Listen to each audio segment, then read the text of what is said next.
Now, we've heard a lot about your mother. What about your father? What effect did he have on you? Well, my father was a World War II vet, and as so many of the veterans of that great generation, never really talked much about the war.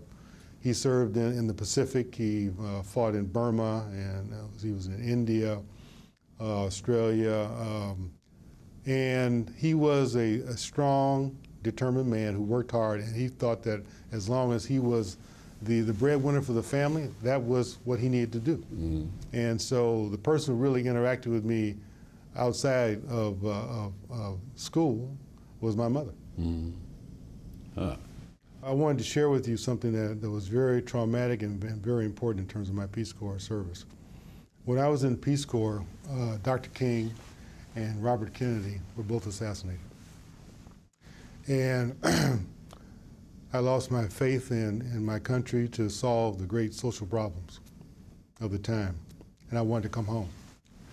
And so I told my mother and father, wrote my mother and father a letter, couldn't call them, of course, in those days, and told them I was coming home.